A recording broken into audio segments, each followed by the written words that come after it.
Welcome back to Dynasty Dads. We got a bit of a fun episode today. We're playing Guess Who. We'll get into the rules once we get started there, but that'll be fun. We both picked four players to try and make the other person guess. And we got points for it and stuff like that. We're also talking great values today. Players that we think are great values in Dynasty and startups, guys that could really jump up this year. So uh get into some news. I do not have any news. Colin, do you have any news? The only thing I have that is relevant to us playing fantasy is the starting left tackle for the Rams had domestic abuse issues. Turns out he's not getting charged. One of the other reasons that's important is they were linked to Taylor Decker, the old left tackle for the Lions. We're thinking maybe if he has issues, they might sign him because he doesn't seem like he's going to have issues. He may not get picked up by them, and he's still a free agent, and he's only 32 at a left tackle, so he still has some time. I'm a little surprised no one's brought him in yet. Well, he could also be the point where, look, I know I'm a good player. I'm old. I want to wait for a contender. Maybe he's trying to only talk to teams that are contenders, which the Rams would be a good one. Yeah, definitely. And that's why I think the Rams were linked to him, because it kind of fit both criteria. All right. Well, let's hop into Guess Who. Basically, we each picked a QB, RB, wide receiver, and tight end. You get 4 hints per player. If you guess the player at the first hint, it's 4 points. If you guess it at the second hint, it's 3 points. At the third hint, it's 2 points. At the fourth hint, it's 1 point. If you can't guess the player at all, it's 0 points. Whoever has the most points at the end wins. You get 2 guesses total per position, so use them wisely. And if you're wrong on both hints, then you get 0 points. And these are players that are currently active. And the last hint for each one is going to be their college. That, to me, it's kind of like a gimme at the very end. But some colleges may be a little bit tougher. How we'll do this is I'll go first, and then you'll go first on the next one. So we'll flip flop. So I'll start with QB. Colin, your first hint. My highest fantasy finish was QB9, and that is the only time I've cracked the top 12. And is that per year, or is that like per game, one game last year? How are you doing it? So he's been a starter for quite some time. So that's a free hint for you. He has only finished as his highest finish was QB9, and that is the only time that he has cracked the top 12. But he's been a starter every season. And are you giving the stats from last year, or you're not starting with that? No, it's just hints. It's just you get 4 hints. Okay, I was doing stats and then hints. So if I do the stats, that'll be one of your hints. Fair. Okay. Top 12 one time was QB9. You can guess, or you can go on to the next hint. Let's go on the next hint, because I have ideas, but let's see. All right. That season, my wide receiver 1 was the wide receiver 2 in fantasy that year. So I'll guess right now. Is that Sam Darnold? Okay. Nope. It is not Sam Darnold. All right. Hint 3. I am on a new team this year. Only a handful of guys that are new QBs to a team this year. That is interesting. You have 1 guess left. Yeah. Do I take the guess to try and get 2 points, or do I guarantee the point? That's the question, right? You'll get it with the 4th one, with the college, hopefully. I don't know where one of the guys. I have 3 names in mind, and I don't know where one of them went. So the answer is maybe. So you know what? I'm not going to risk it. I'm going to hopefully get 1 point. So tell me the college. So your last hint, his college was Alabama. No. Oh no. New team, and his college was Alabama. So I'll go through the hints again while you're thinking. His highest fantasy finish was QB9, and that is the only time that I've cracked the top 12. Hint two was that season, my wide receiver one was the wide receiver two in fantasy. Three, I'm on a new team this year. Fourth, my college is Alabama. Get 0 points, Colin. All right. Right out the gate. You ready? Yeah. Is this Tua? It is Tua. You get 1 point. Hey, I get a point. All So right. what's funny is if I guessed before this one, I was going to guess Geno Smith, but I You know couldn't what's think. funny is the first QB that I put in there was Geno. I was like, no, I'm not. I'm not going to use Geno. Yeah. Which was All right. crazy. My turn. QBs. All right. You ready? Yep. So let's see how I want to do this. Because I thought we were doing stats and then everything. You know what? Because it's hard. Last year he threw for 3,900 yards, 27 touchdowns, and 7 interceptions. It's a solid year. I'll take the next hint. Projections have him as QB9 this year QB9 in Dynasty or just for the season? for 2026. I'll save my two guesses for the last two hints. What's my third hint? Your third hint, I'll make it pretty broad. He scored 19.13 fantasy points per game last year. And his completion percentage was only 58.1%. Is this Justin Herbert? It is not. All right. What's my last one? What's the college? Your last one is he went to USC. I should have got it. So did he graduate from USC or did he just go to USC? Graduated. I'll be honest, if they were a junior, you mean like, was he a junior and didn't graduate? Or you mean that was the last college? Was his last year in college at USC or did he attend USC? His last year in college was USC. I don't know if he graduated or was a junior and left early, if that makes sense. Okay. What are the hints again? 39, 42 passing yards, 27 touchdowns, 7 interceptions. Projections have him as QB9 this year. 19.13 fantasy points per game last year at 58.1% completion percentage. And the college was USC. Is it Caleb Williams? Yes, it is. All right. His completion percentage was a lot lower than people think. His yardage was nice. The season was nice. Well, I knew it was in the 50s because I'm a hater, but. Well, and that's part of the reason I put that as a second clue is you could have just guessed him there because he's the only one I know that people like that are ranked high with a really bad completion percentage. You know, just from last year, uncatchable balls were pretty high, and people are pumping him to the sky. That's why I wanted to pump him up. You know, and here's what we can do if you want. We don't have to count it to points, but you want to play quickly another one since I did 2 for each. Sure. Go ahead. Okay. He had this one does not count. No, this one doesn't count, but it's kind of fun to play because I did 2. I thought we were doing 2 each, which would make the thing longer, but let's keep going because it's kind of fun. Had 2384 passing yards, 10 touchdowns, 6 interceptions. I'll add in he had 45 rushes for 186 yards and 3 touchdowns. So he only threw for 2,300 yards? Yep. So he didn't start the whole season. He might have been injured for some of it, but injured or didn't start. Tyler Shuck. Bingo. On the first one. I was like, I'm going to make this one easier. I will say this. He had a 67.6% completion percentage, so much higher. He averaged 19.84 fantasy points per game as a starter. And if you look on the full season, that would have averaged right around 5th on the year. That's crazy. That's why I want to bring it up. What else do I have in here? His college was Louisville. I don't know if you would remember that. But so if I went through them all and it was that, I probably would have said Jackson just because he didn't play the whole year. So that's probably fair. Would have been different. So yeah. Anyway, but he was kind of a fun one. So I like that.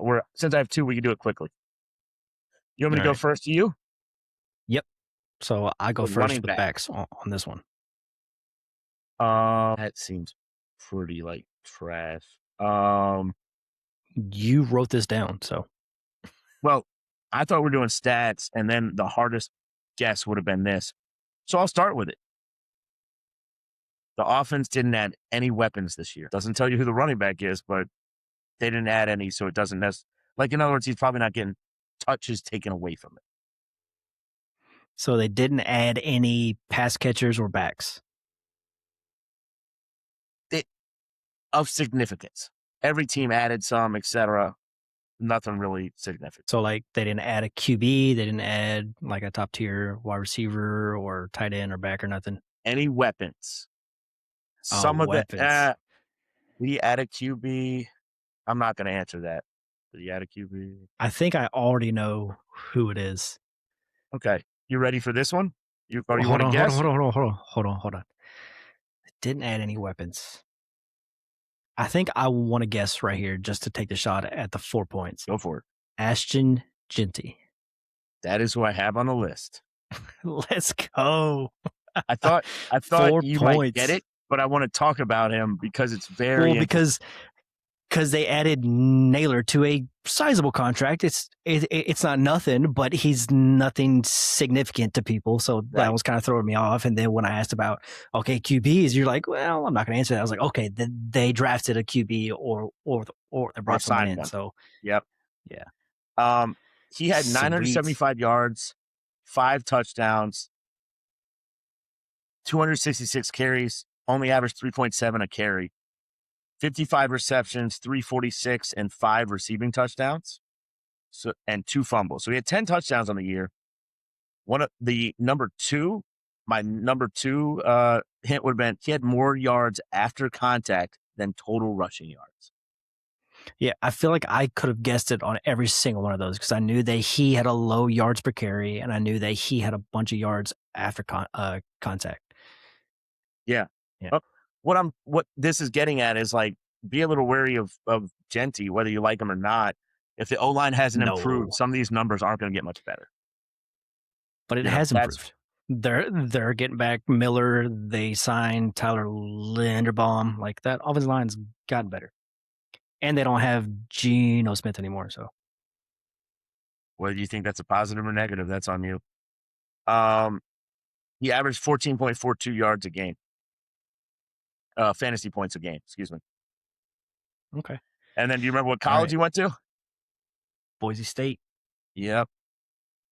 He's projected at running back 6 this year. Okay. Do you want to give me the second one just for freebies? I like it. Had 410 rushing yards and 5 touchdowns. David Montgomery. Who? David Montgomery. No. Averaged 4.1 a carry. I mean, that wasn't a bad guess. Had 24 receptions for 207 yards and 2 touchdowns. David Montgomery fits this, but it's not him. He I thought that was a good guess. Yeah, projected at RB 18 on the season. Oh my goodness. So someone that didn't play a whole lot last year. Oh, I want to say Cam Scadaboo. Okay, let me give you the next guess. Team wanted to replace him at the draft. Oh, yeah. So Cam Scadaboo averaged 15.96 fantasy points per game last year. Cam Scadaboo went to Arizona State University. There you go. I'm fucking good at this. All right, shit. Yeah. Or my clues are too easy, but part of it is just kind of some of these facts are fun. You know, like that's really where you kind of get to. Well, all of yours is stats, so I'm just trying to put players into buckets. Yep. All right. Yep. You're up. All right. For your RB. Hint 1 is my career catch totals are 351 catches, 2,683 yards, and 19 touchdowns. That's just pass catching work. Wait, say that again? 300 He has 351 catches for 2,683 yards and 19 touchdowns. That is all pass catching work. I've narrowed it to 2 people. Do you want to take a shot? I mean, right out the gate to tie me? Because I've got a 4-pointer. It's right. You just got the 4-pointer. Do I want to take my guess? You'll get it on the second one, so I feel like you can probably Guess it now. take a shot here. 351 catches. Shit. That's a lot. I know. That's why I'm kind of like, who did this for a short amount of years, but absolutely crushed it for those short amount of years. No, my guesses would be wrong. You know what? I don't want to guess because they haven't been in the league long enough. Okay. What's the second one? Do you want me to go on to the second one? All right. I have only played for 2 teams, so I am a high volume pass catching back that has only played for 2 teams. Yeah. I thought that would have done it for you. Well, so here's what's funny. I was about to say either Gibbs or what's his name? That's too many catches for Gibbs. I mean, he's played 3 seasons. They've only played 3 seasons, but if Gibbs is somewhere high, and then Bijan's even higher, and then I was like, nope, only 3 years they could not have gotten there. They could not have averaged 110, 15 catches a year. That's why I was like, who's been in there longer? Only played on 2 teams. I'll guess Josh Jacobs. Nope. All right, going on to hint 3. I am 31 years old. So I am 31 years old. I've only played for 2 teams, and I've caught 351 catches for 2,600 yards and 19 touchdowns. 1 years old. 2 teams at 31. I could see how there'd be like 3 players that you might be thinking. Well, one of them I think is 32 or 33. One of them has been on 3 teams. So I'm like having issues. I'm like, oh shit, not him. Oh shit, not him. Oh shit. And I already used a guess. Give me the single. My college was University of Texas, El Paso. So Colin, come on, man. Jesus Christ. There's no way. Might as well guess. I'm about to get 0 anyway. Oh my goodness. People are sitting there screaming at you. I hope so. I especially hope Miles is like, you're an idiot. Yeah, I hope so. What did UTEP? So I am 31 years old.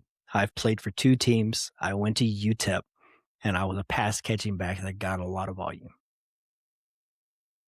351 catches, almost 2,700 yards, and 19 touchdowns. So think of someone that has played for a long time for one team, and just like the past few years, he's played for. That's what I'm trying to switch to. I'm kind of like, I'm having. He is an active player on an NFL roster, and he is currently the starter.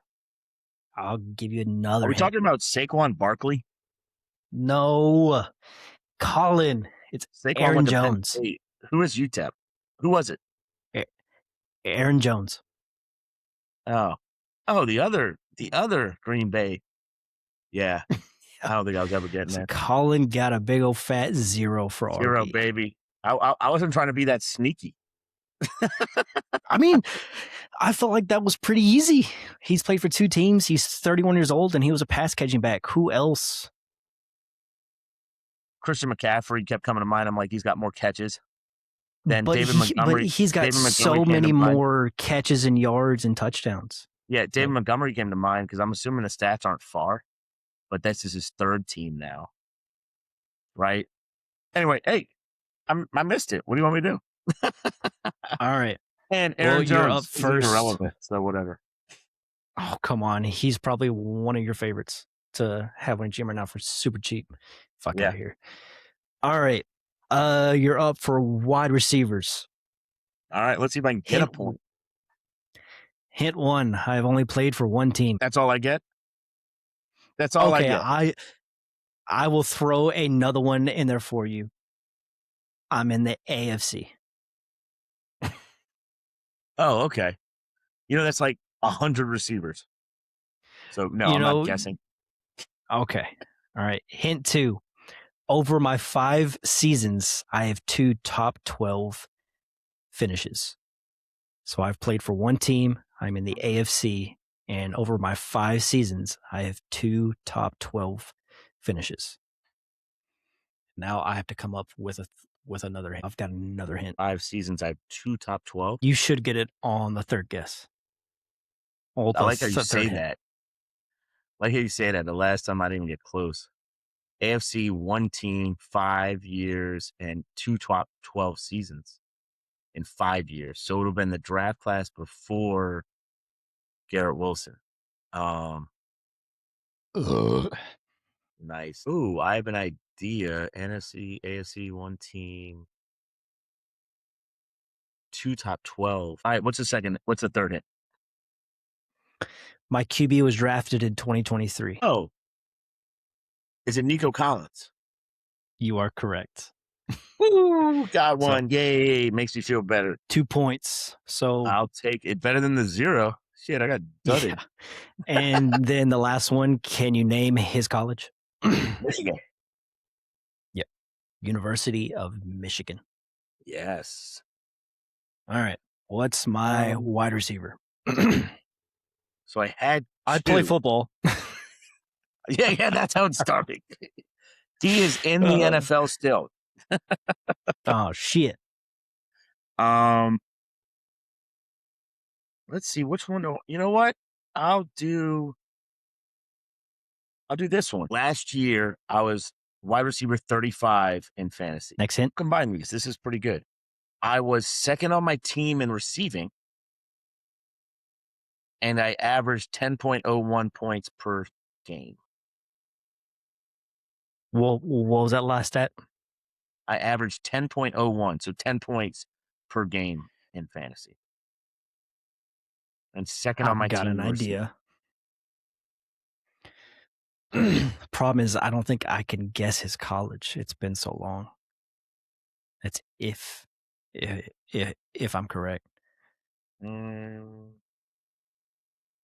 I think you might know his college. No, he was much higher than that. All right, let's go on to my third hint. Your third hint is he had 50 receptions, 682 yards, 6 touchdowns last year.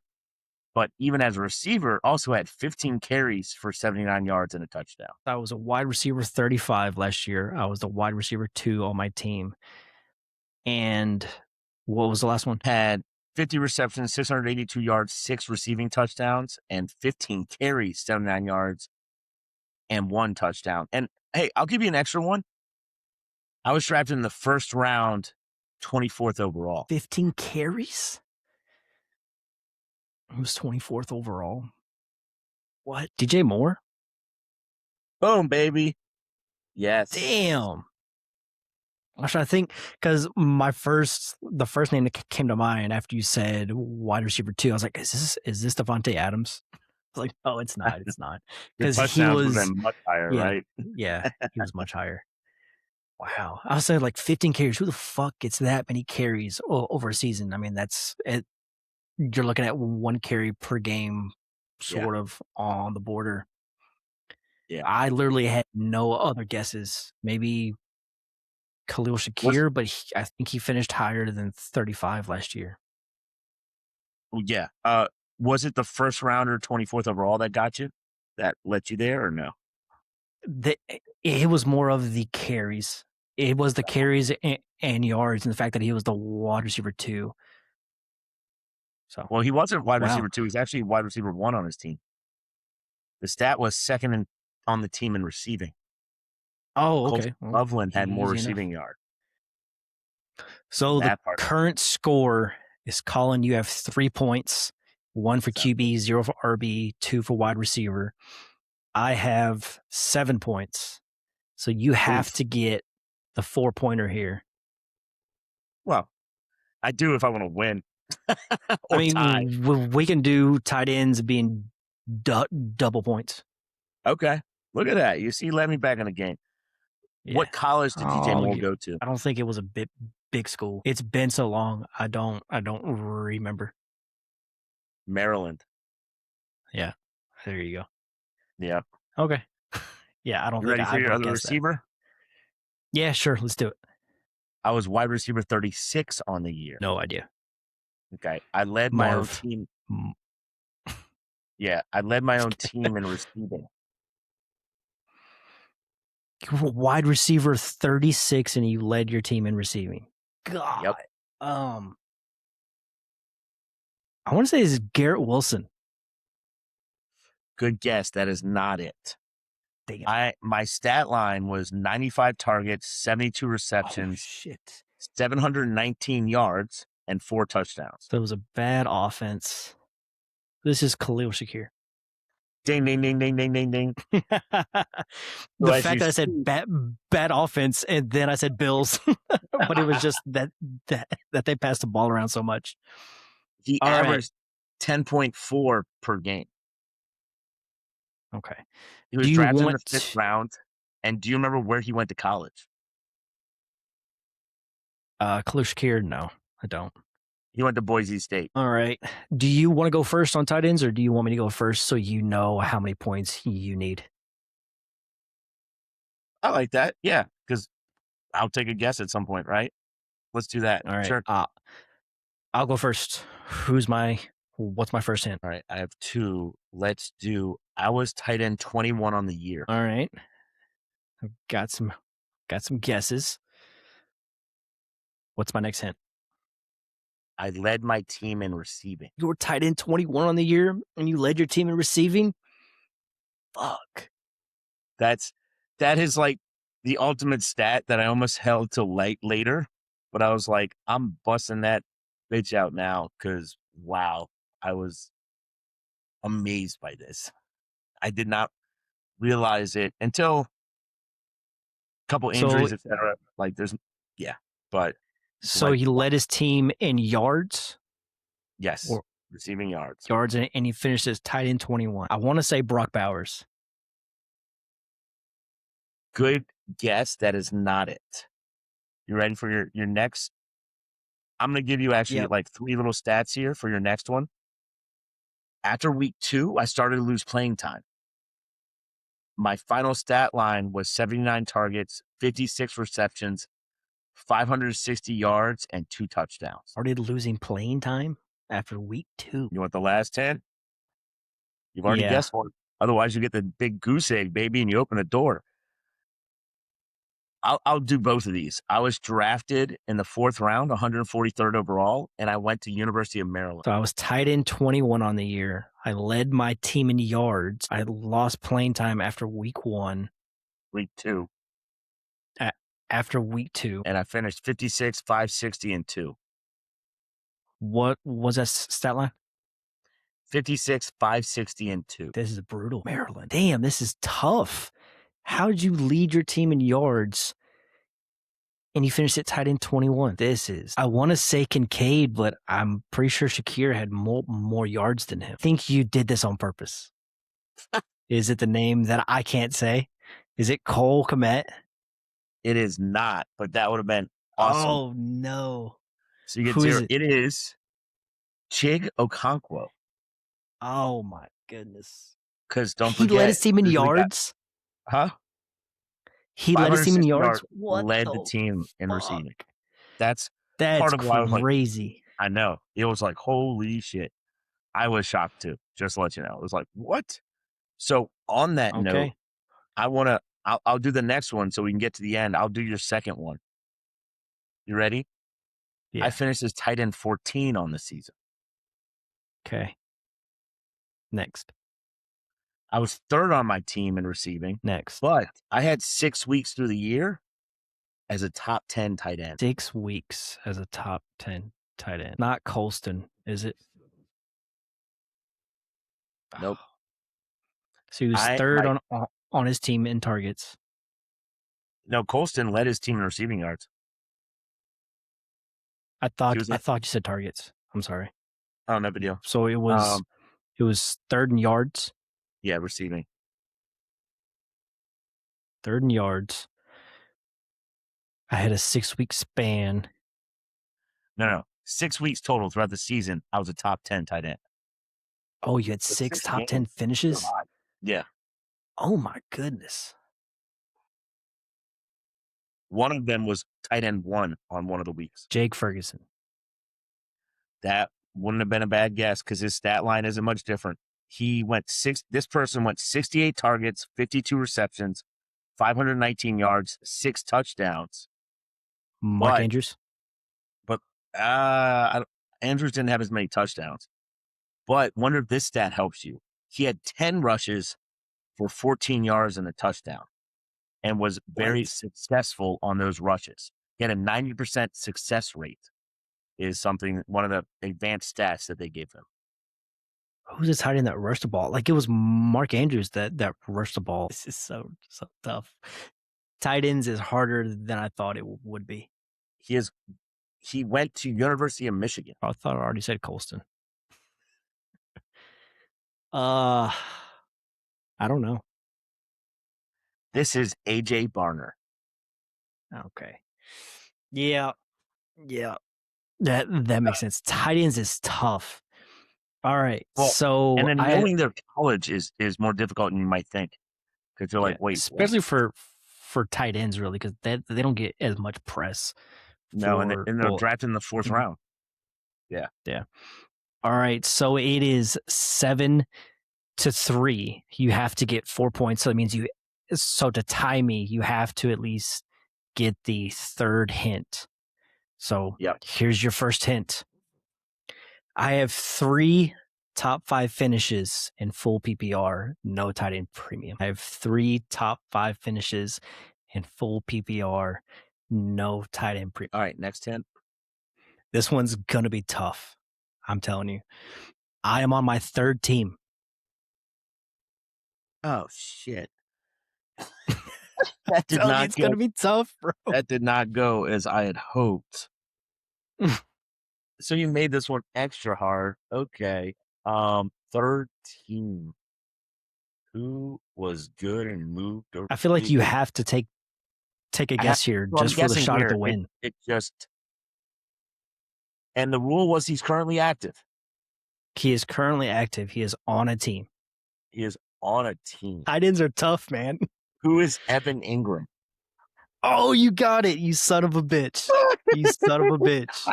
Let's go. So the next hint, which would have been more of a mindfuck, I've never surpassed 6 touchdowns in a season. Could not have named that stat. Nope. What a fucking guess. And then can you name his college? Did he go like Baylor? Ole Miss. Ole Miss, that's right. Yeah. So with the extra bump in the 4th round, you got 9 points total to my 7 points. Pull out the victory, baby. Yeah, I had to give you a chance there at the very end. So. Hey, I appreciate it. I'll take what I can get. My other guess was actually, I had 2 others. When you said played for 3 different teams and was a top 5 3 times, Zach Ertz, right? That's why you asked if he's currently on a roster. Well, both, because it eliminated my other 2. The other one was Darren Waller. Yeah, that's fair. But I think Waller's been with more than 3 teams at this point. I only consider it 3 based on like what I remember, right? So it was kind of like, okay. So the Raiders, the Giants, the Dolphins. I know there was one more in there. Yeah, we got drafted by somebody else, right? So it's like, oh, okay. I wouldn't have counted that. I played. Yeah. No, I said I am on my 3rd team. So let's look at Waller, see what years. Yeah. So it would have been just based off of his game logs for the seasons. So he's been with Baltimore where he played, and then the Raiders. You can go Oakland or Las Vegas, and then Giants, and then Miami. So 4 teams. What was before Las Vegas? Baltimore. Baltimore's where he got drafted. That's right. Yeah. He only scored 39 points total in those 2 seasons with Baltimore. So yeah, because he was the head case back then. Yeah. Well, congratulations.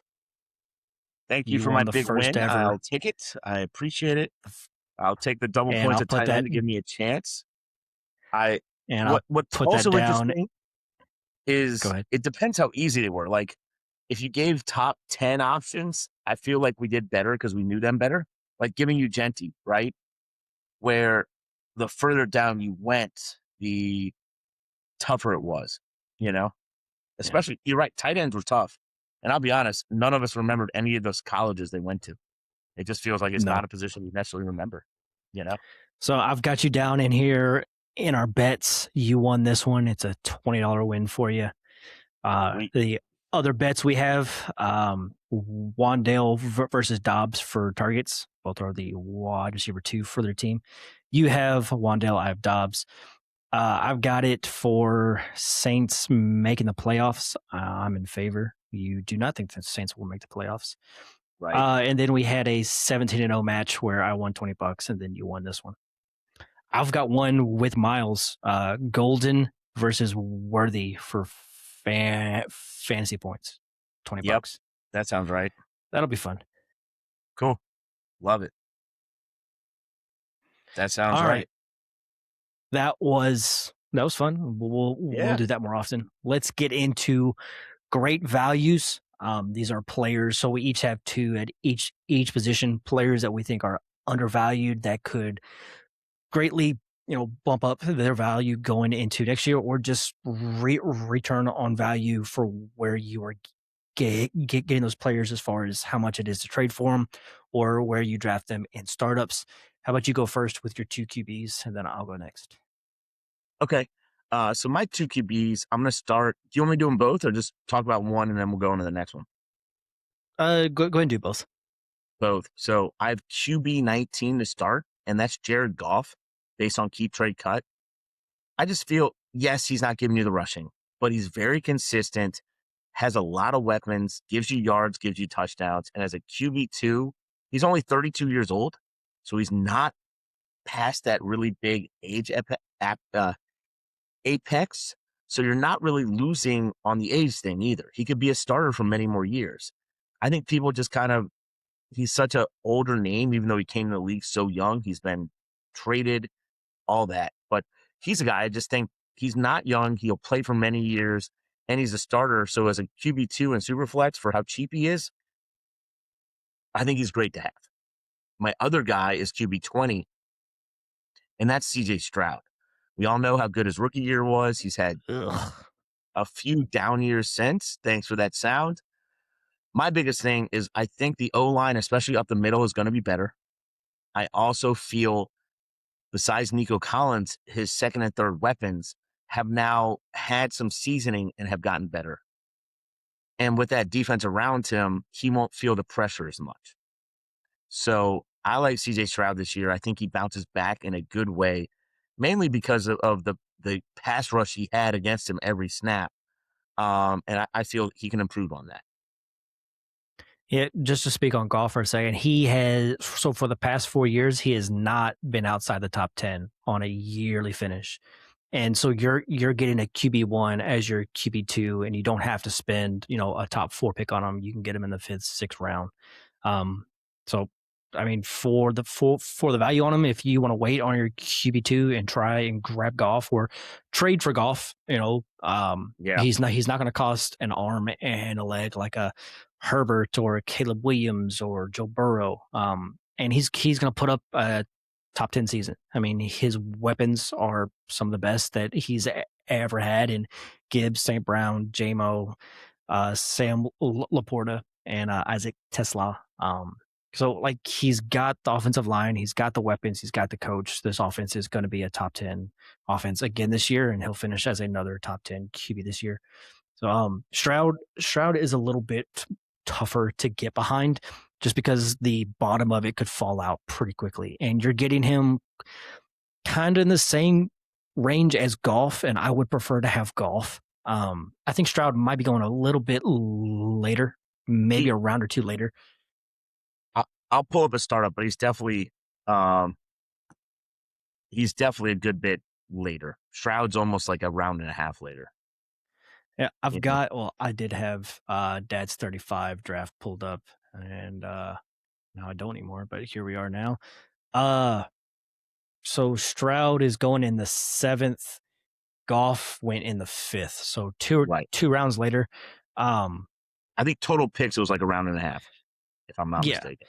But yeah, So and Stroud was going around guys like Mayfield, Darnold, Kyler Murray, Stafford, and all, and that's the same round.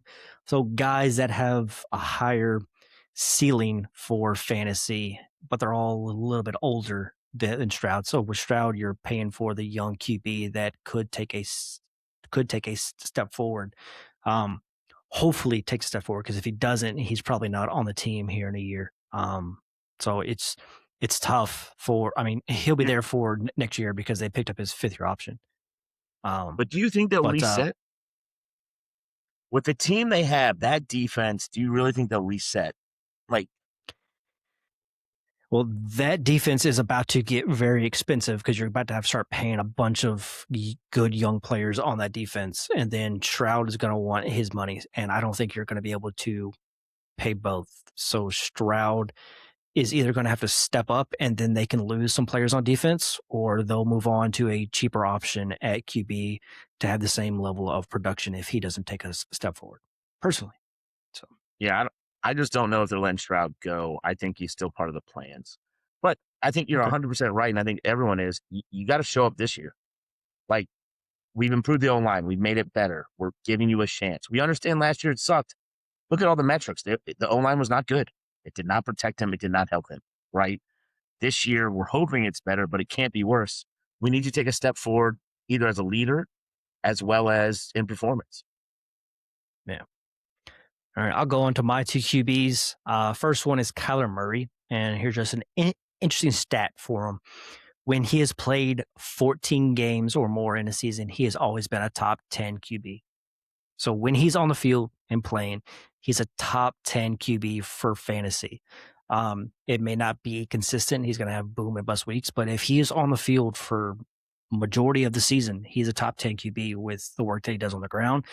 And where he passes the ball the best is outside the numbers downfield.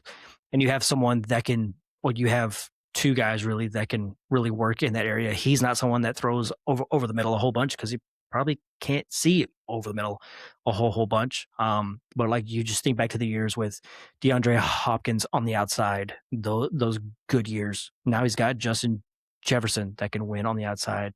They have Jawan Jennings who can play some on the outside, and then Jordan Addison, who's mainly a slot guy, but he can still play on the outside as well. You know, for his frame, I would rather have him in the slot. Just saying. But he's got a good core of weapons. He's got a good coach, and if he's on the field for full 14 games, he's more than likely going to be a top 10 QB. And where you're getting him right now, he's currently QB 24. I will admit it's very hard to trade for him right now because people that have him, they've felt the burns and they see the uptick. And if there's someone that wants to sell high on this, then great. You found one of few people that are willing to do that. Most are holding to see what happens this year. But it could go terribly wrong, and he's not worth nowhere near this next year. Or he goes to a new team next year and we're having the same conversation again. But it's been a couple years since he's done a lot for fantasy, but when he's on the field for 14 or more games, he's a top 10 QB. Um, my next guy is Daniel Jones. He's going right after Kyler. He's QB 25 on Keep Trade Cut. Before he got injured, if you take his pace for that year, his 17 game pace for last year was 502 attempts, 4,055 yards, and 25 TDs through the air, 214 yards on the ground, 6 touchdowns on the ground. And that stat line would have put him at QB5. So if he had stayed healthy last year, he would have been at least a top 8 QB, top 10 for sure. But if he kept that same pace, he was going to be a top 5 guy for fantasy.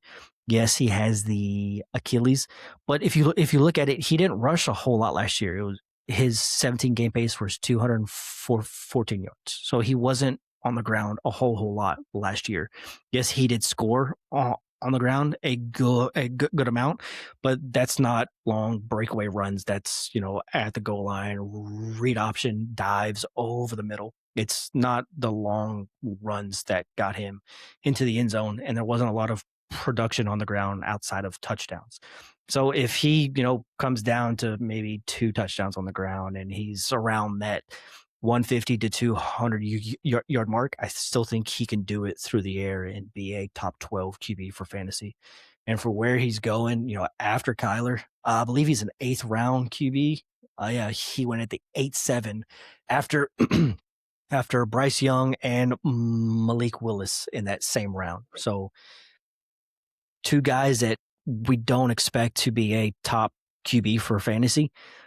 Jones has the ceiling where he could finish as a QB1 for this upcoming season. I, To me, I'll respond to that. Kyler, I think actually, do you consider this the best receiving core he's had? yeah, I mean, because Justin Jefferson is probably going to go down as one of the greatest of all time. So, I mean, it's hard Right.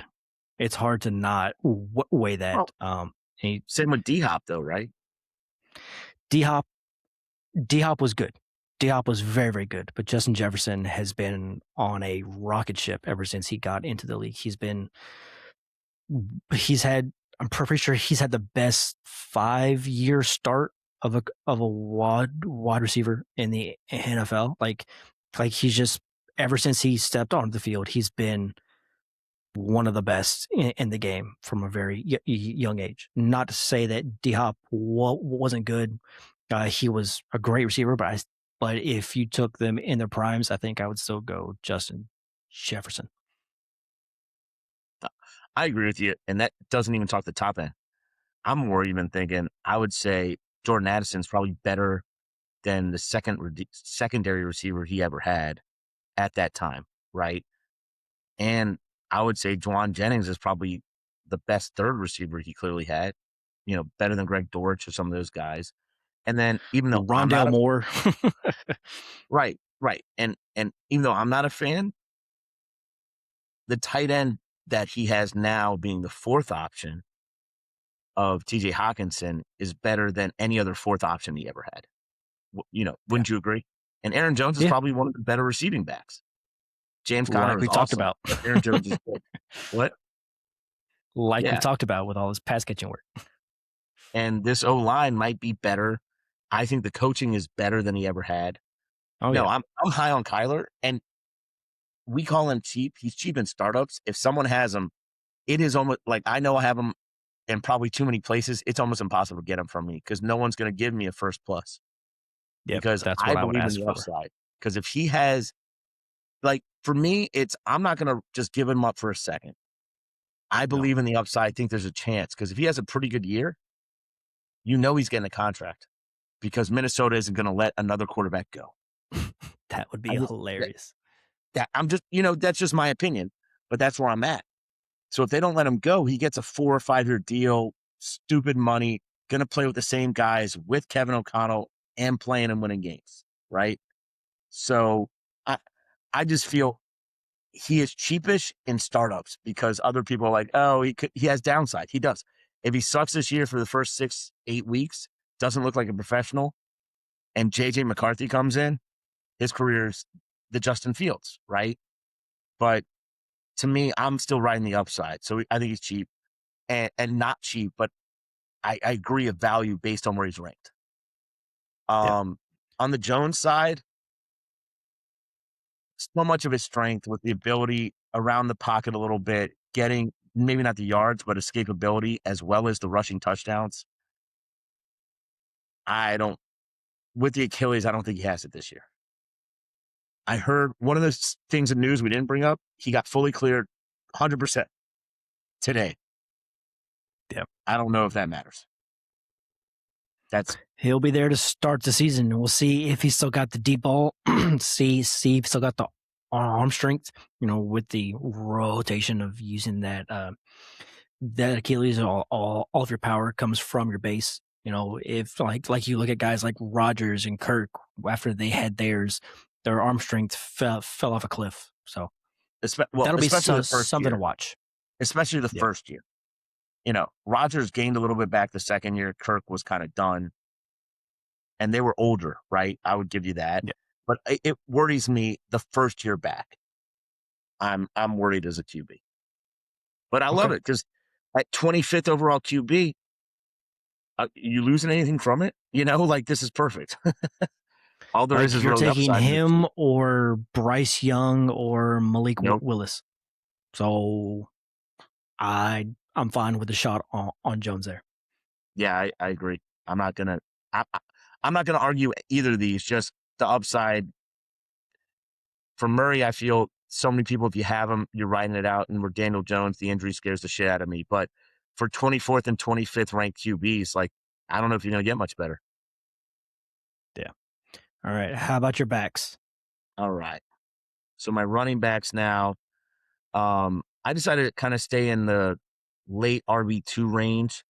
And I chose both of these guys because I feel they have value this year, but because of contract and because of situation, also have value next year. So it's to me, I'm never really looking long term unless they're special. But when I say long term, it's 2 years for most running backs. When I say 3 years or more, you need to be up in the Marion Hampton and up, range. So my two running backs, running back 20, Javante Williams with Dallas with the contract, with other issues on defense. They'll probably have to get better in the draft next year again. Um, I just I think it's a great offense. We all believe it's probably going to be top five again, scoring points, moving the ball, yardage, etc. He has a knack to find the end zone, and he's got a contract. And my second guy is on an up and coming offense, Travis Etienne, however you want to say it, running back Achan. 21. He signed the What the fuck contract you doing? that's longer term, 4-year deal.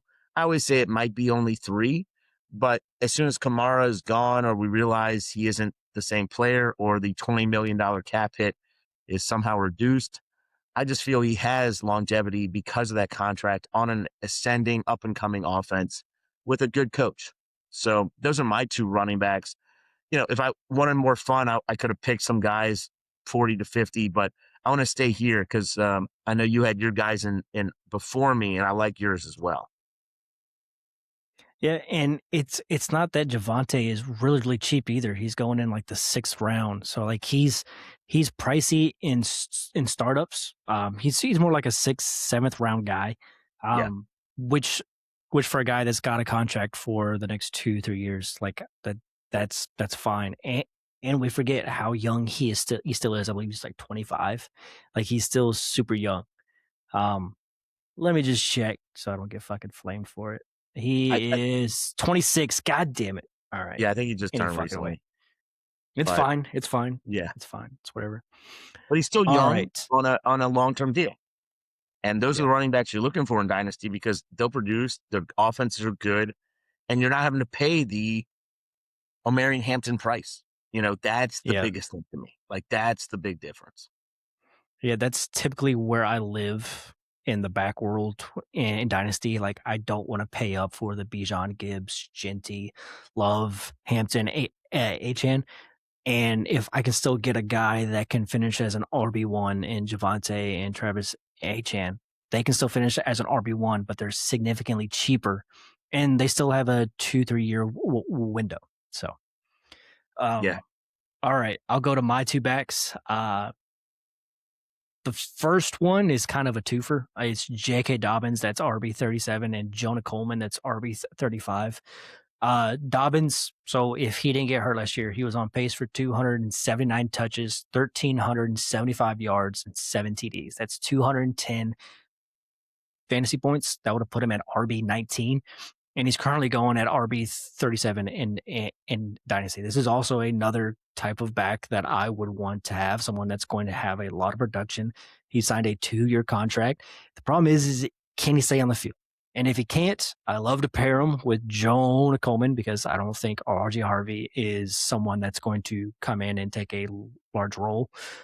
Coleman is someone that I was pretty high on pre-draft, and I think he's someone that if Dobbins does go down, he's going to handle the bulk of the work in that backfield from carries. He'll probably split catches with Harvey just because of the role that he's used in. But he's someone that I would see as a 1-for-1 fill in for Dobbins, and they're both outside the top 32 backs. You don't have to spend a lot for Dobbins or Coleman, and they're going to be. And if you pair pair those two together, you've got the starting back for the Broncos after Dobbins goes down, which he does pretty much every season. But if he plays the whole season, you get a guy that's going to be a all RB2 for you. He could end up being an all RB1 just based off of touchdowns. He didn't score a lot of touchdowns to start the year, but there was a lot of production in between the 20s. Um, but yeah, that's my first set. My second one is one that I don't really want to talk about, but he's uh he's got a job with the Patriots for at least this upcoming season. It's Ramondre Stevenson. He's actually RB36, smack dab between Coleman and J.K. Dobbins.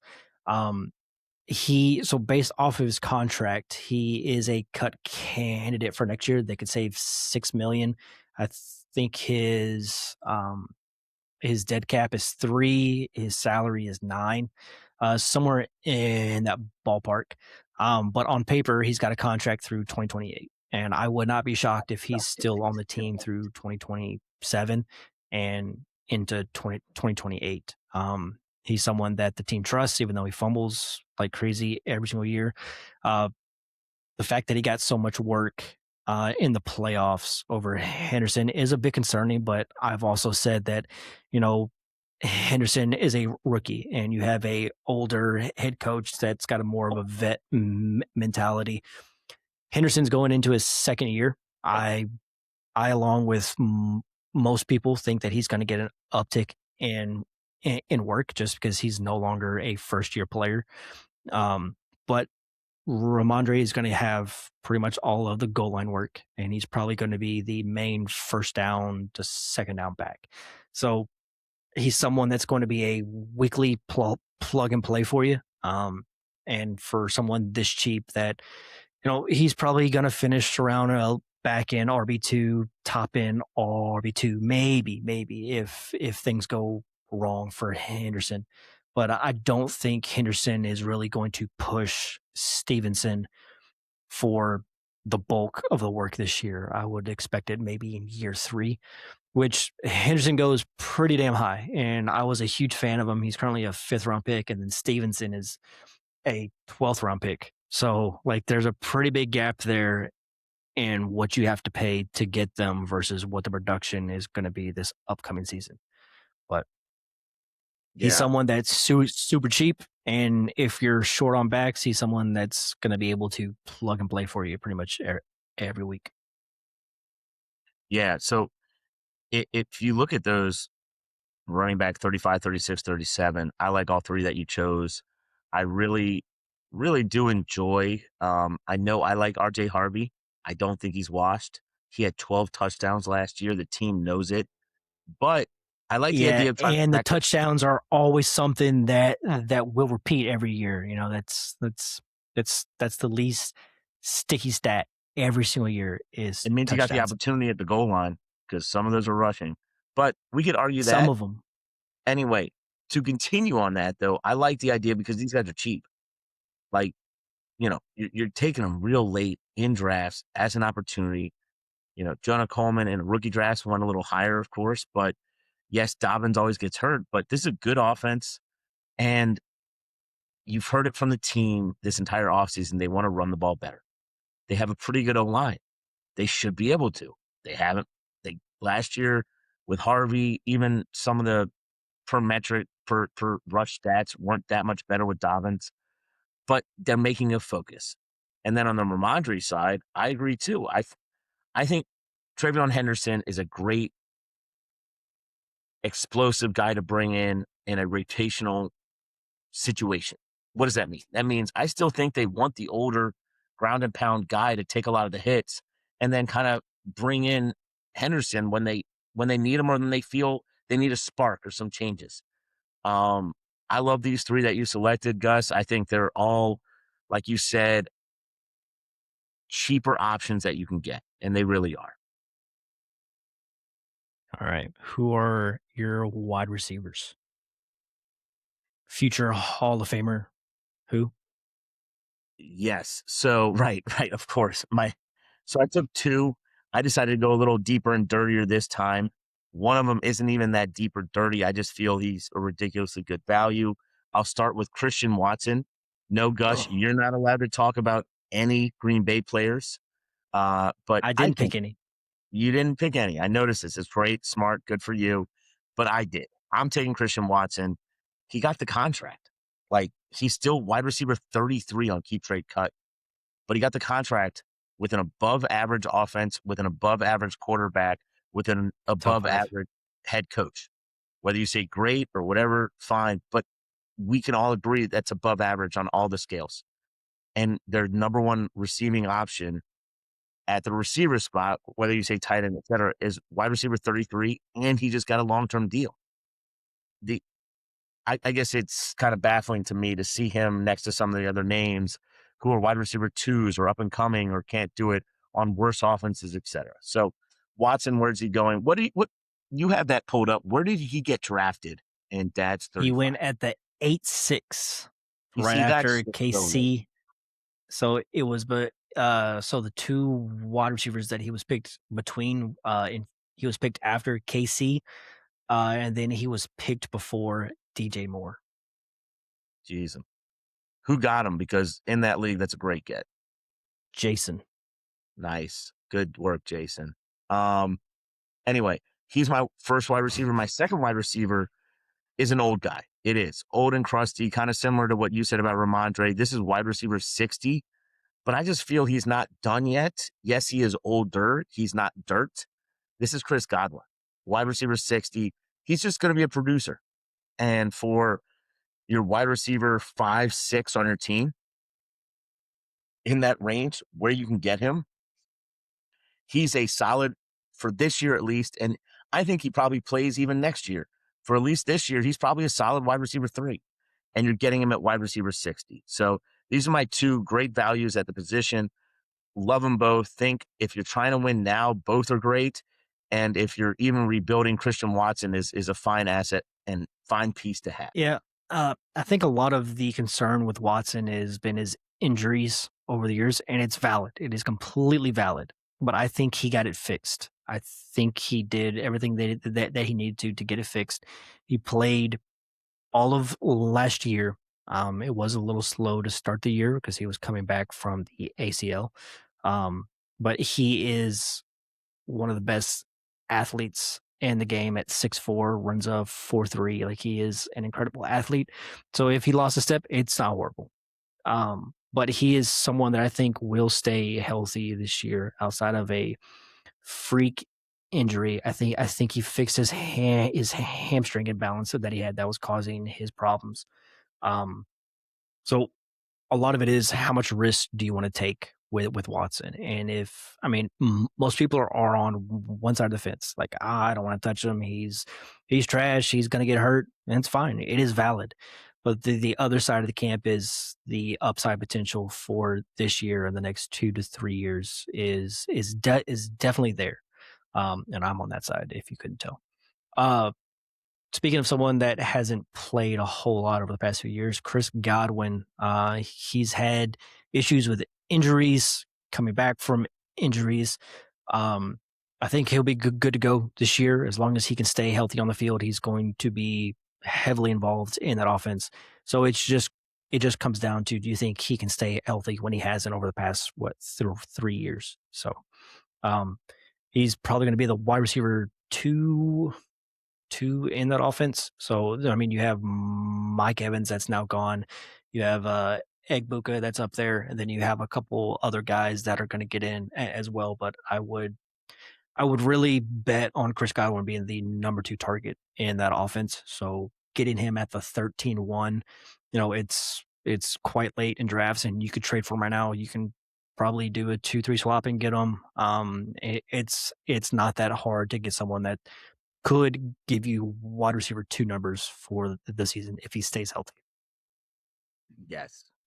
All right. My 2 wide receivers, uh, 2 guys that I've talked about, I'd say, at length this offseason, and I'm about to throw you some stats that are going to be pretty crazy. QJ is a wide receiver 41 right now on Keep Trade Cut.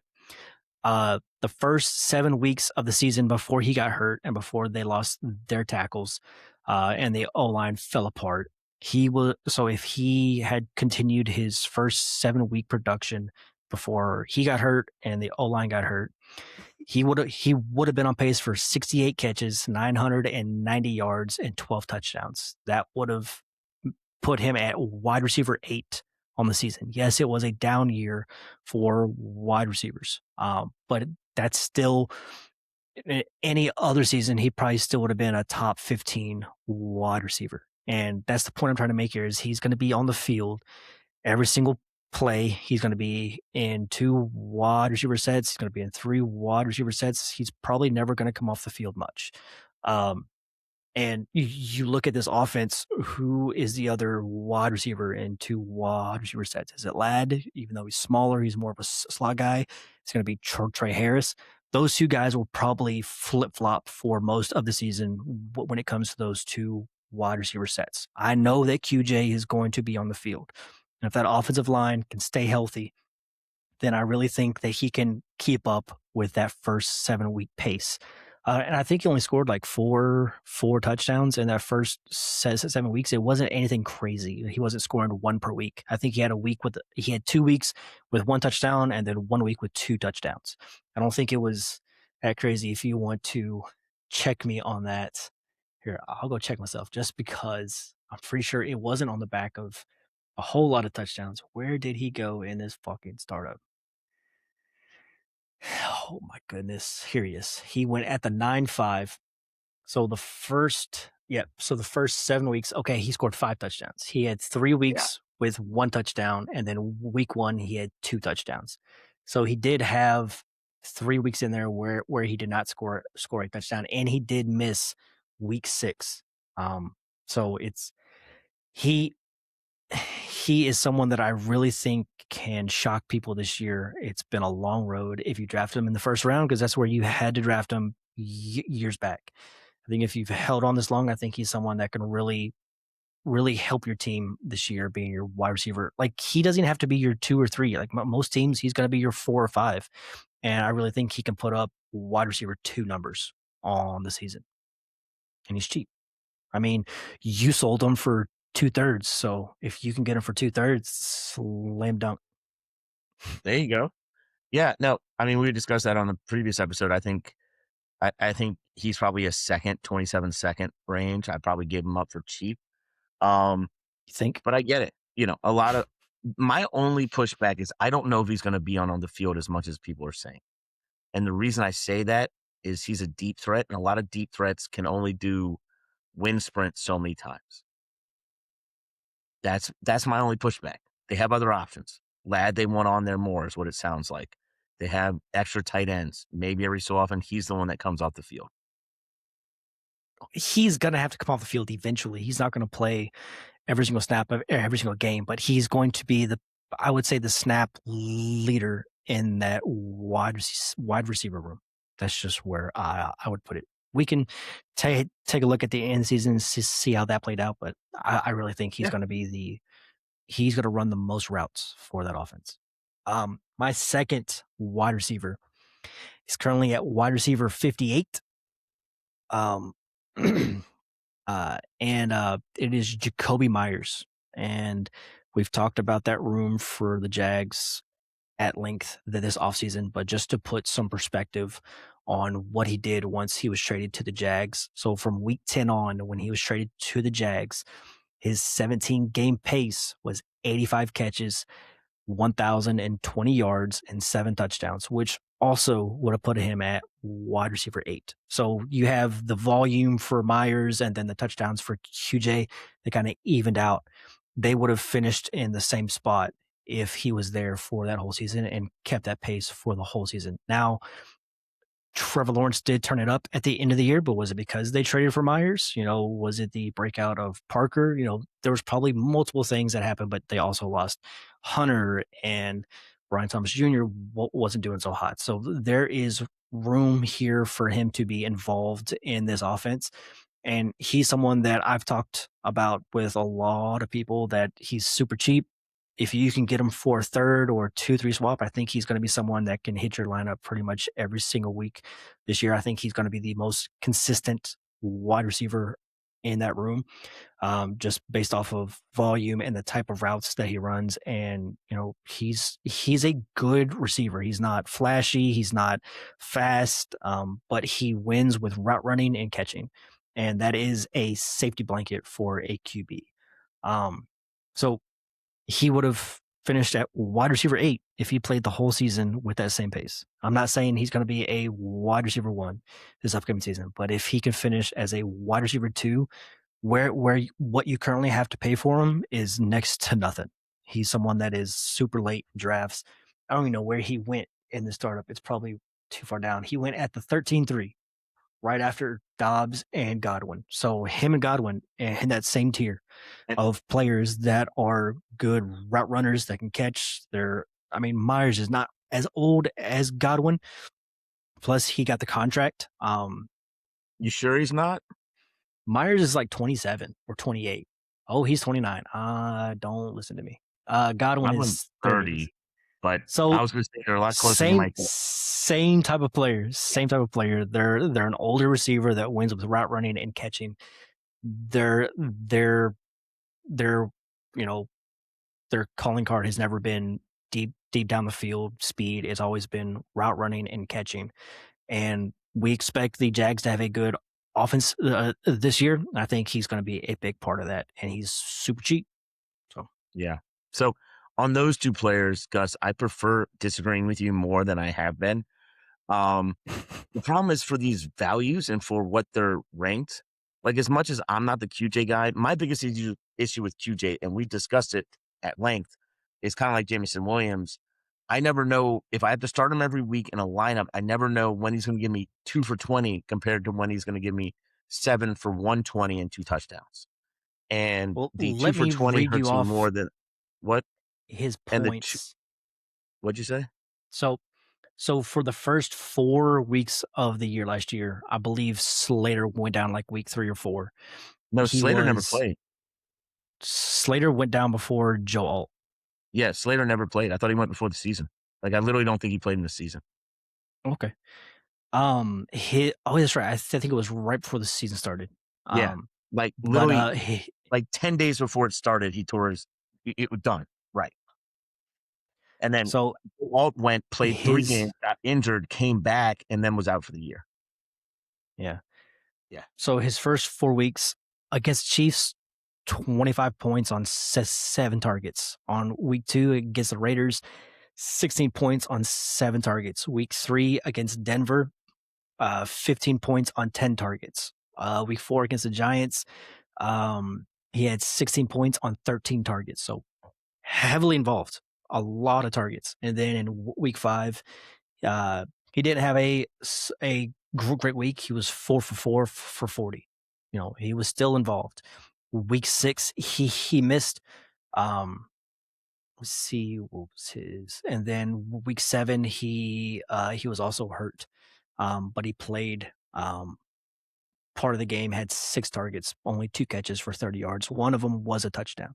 So you have some scope of volume there with touchdown upside and big play ability for an offensive line that's going to be a lot better than last year. And where you say that he wins is down the field.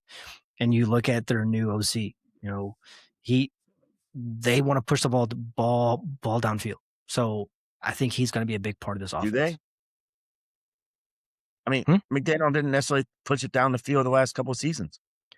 Jonnu Smith was Tyreek, like the leading guy 2 years ago. well, because they didn't really have anyone. I mean, Uh, Waddle was going downfield, but when they had Tyreek, when they 2 had years a ago when true they had Tyreek, deep threat. yeah. I'm Hmm? 2 years ago when they had Tyreek and they had Waddle, they still weren't necessarily using him the same way. Anyway, he also is a slow-paced offensive coordinator. That is something that is true. So they might run less plays. But like I said, wide receiver 41, you're right. It's nothing. You're probably not getting a better value. Like that, Yeah. that's where it comes to. If we're talking about wide receiver 27, I'd have a lot more conviction that he's not underrated, he's overrated. The problem is that wide Yeah, receiver absolutely. 41, like you're right, you're getting him so cheap. Shit, I sold him for 2/3. Yes, I felt it was light. I do now. I was like, okay, yeah, that's probably right. but getting a second for him or giving up second, and now you can probably do a 2-3 swap even. He his upside is the heights you're talking. Yep. Does he continue to stay there? Is the offense going to be similar? Are they trying to get Ladd back involved, right? Do they want Harris back involved? We're not really sure, but they drafted him pretty Yep. early. So anyway, both these values, Myers too. Myers all comes about down to the offense. It's going to be a good offense. Liam Cohen, second year. Trevor Lawrence gets to stay in the same offense for the first time in his entire career, I believe, right? Which is huge, right? That is such a vital position no one talks about right now. I haven't heard people discuss that this year.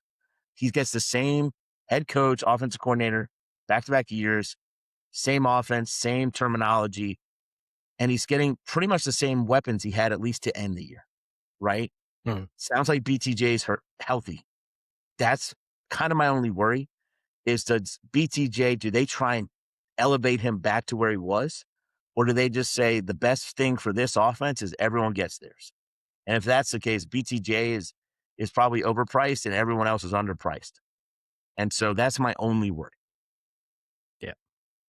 All right. How about your tight ends? All right. So my tight ends, I'll start with one that's kind of middle. He's tight end 19, so he's kind of middle there. But he's an older guy, but he's always produced when healthy. And this is Mark Andrews at tight end 19. He signed a longer term extension, so he's going to be there a couple years. They got rid of their young tight end, and likely who has moved on. So with that, I just feel at tight end 19, he's kind of forgotten about.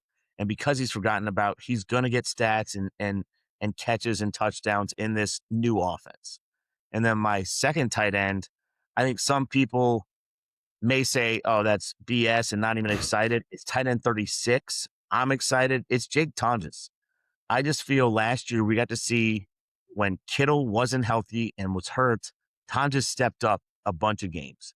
And because of that, I like him. I think he's a late dart throw. In startups, what round did he go? 17, 18, something like that. I just Shit. feel you have the opportunity with that pick being so late for him to actually turn into something. He's only 27 years old. He's not old.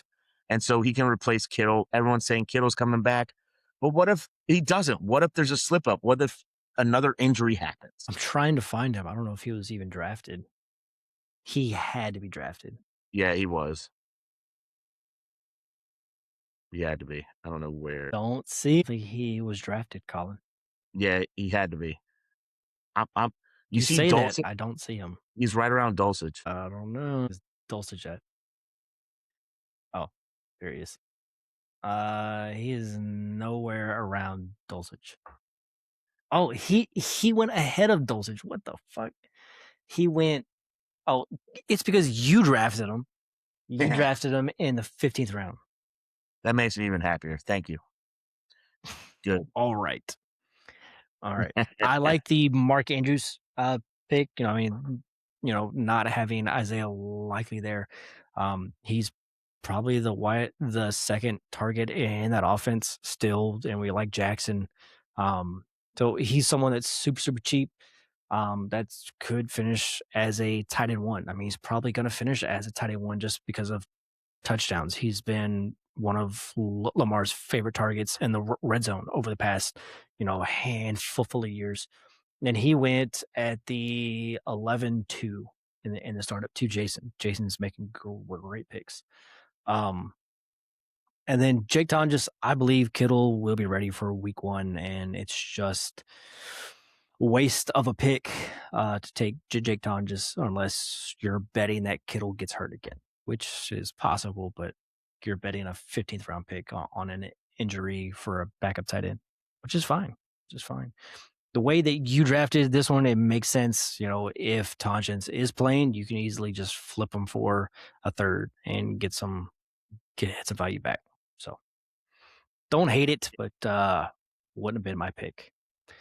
Hey, My two tight ends. I'll go with the tight end that is tight end 37 right after Tonjes, who I think we both like better for the upcoming season.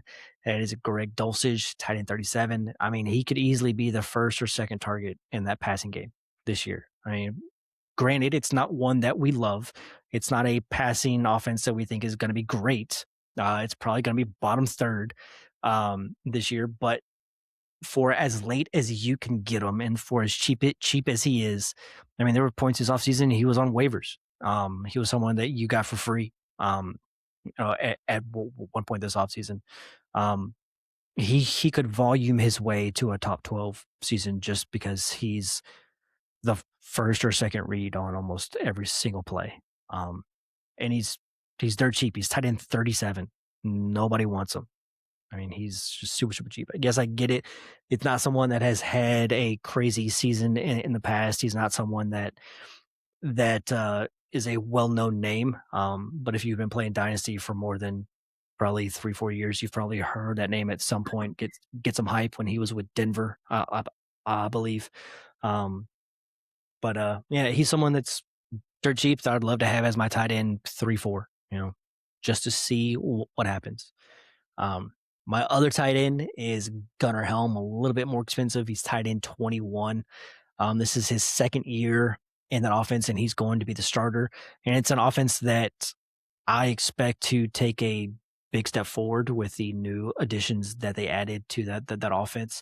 Um, and he's not going to be he's more likely going to be the third option in that offense and on a team that's going to be down quite a bit and it's going to have to be passing a lot.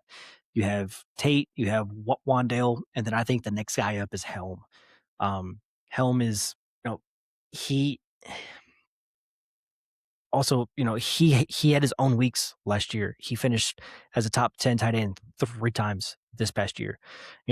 If he's your, third or fourth tight end, in best ball, like he's going to hit your lineup, a few points this upcoming season. I'm expecting more production from him this year. It's Cam Ward going into another year into this offense and you adding more weapons. Yes, it is a new offense, but it's one in the past where they want to get the tight end involved. So I think he's going to be a solid option for fantasy this upcoming season, and it's pretty cheap. Let's see where he went in the start of. You probably drafted him just to take a guess at it.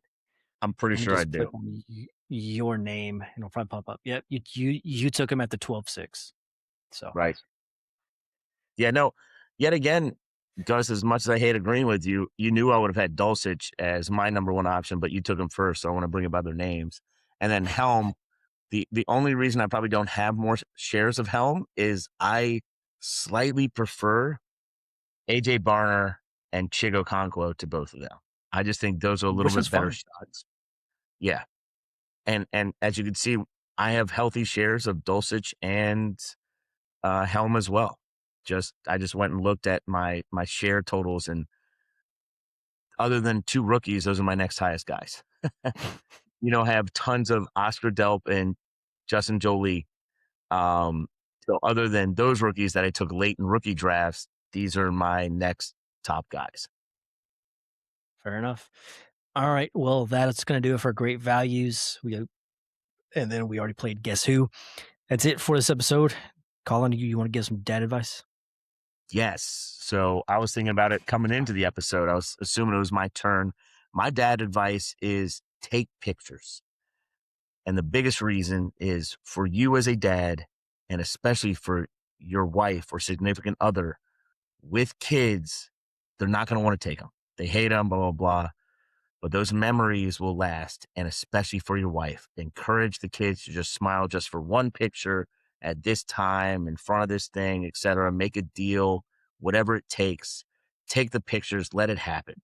Now, when the wife wants to take 100 pictures in front of the same rainforest, push back a little bit. But those first pictures with a smile are going to mean the world, especially as you get older, as we all get older. I'll never forget, it used to be Polaroids or a slide projector or whatever. Now we have all the new technology and all the great stuff. But having those pictures, they'll appreciate it when they get to, later in life, 20, 25, when they get married, stuff like that. If you have boys, they're going to be significant other are going to care more than maybe they do. If you have girls, they're going to love seeing it when they're young.